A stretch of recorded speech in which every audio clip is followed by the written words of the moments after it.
My name is Esbenshade, and I volunteer in Ashland and Wayne Counties, and I've been volunteering here for about 38 years. It started a little over 40 years ago when one of my family members needed assistance, and I had just gotten out of college and I didn't have money to help her with assistance with counseling through another agency, but I knew Catholic Charities had a sliding scale. So I had referred her to Catholic Charities in Columbus, and they were able to help her a great deal. And I vowed at that time, I said, God, I will pay this forward, whatever I can do to help in time and then in money when I can. And so that was why I always wanted to help Catholic Charities. Years later, I was working in Ashland, Ohio, and serving on the finance committee for United Way. And the executive director said, oh, hey, I understand they're looking for some people to serve on the advisory committee. And would you be interested? I know you go to St. Edward's Church. And I said, yes, I would. I interviewed with Tim Putka. It was Medina, Ashland, and Wayne Counties who were all together at that time. And Tim accepted me as an advisory board member, so I've been serving since then. We have a very vital food shelf for our community because unlike some of the places in town that offer food, they require proof of need,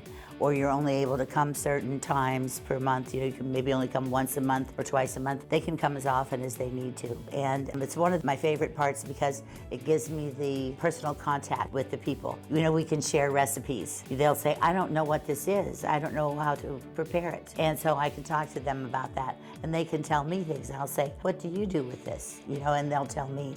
And they feel proud of that. Sometimes I learn things like someone will say, oh, I would love to have this canned ravioli, but I live in my car and I don't have a way to open it. Oh, well, that was good information. So now one of the churches brought us a lot of the mechanical can openers. So now when I hear of someone that is living in their car, I can offer them mechanical can openers. Other times I fill out reports, I answer the telephone. It's a great opportunity to get involved in a lot of different aspects of the office. One time I had a gentleman come in and he was standing at the food shelf. He was crying, and I said, sir, can I help you with something? And he said, I've never been in this position before. I've always been able to take care of myself, but my medicine just went up $800 a month. I said, well, do you know about GoodRx? He said, I don't know anything. And I said, well, I happen to have GoodRx on my phone here, and we could look at some of your medicines and see if you could get some better prices. So we went through his list together and found that we could save him over $700. I kept some GoodRx cards in my wallet already, so I gave him a GoodRx card, and the next month he came back and he was bringing food into the food shelf because he wanted to help pay back what he'd gotten. He was very happy. So I talked to the director here and we were able to start keeping GoodRx cards on the food shelf too, so that other people could take advantage of maybe some discounts on their meds as well. God gives us all gifts, and if He's given you those gifts, then He wants you to use them. You're so fortunate if you have that gift and ability to do those things, that we should use those to help others. Whatever you give,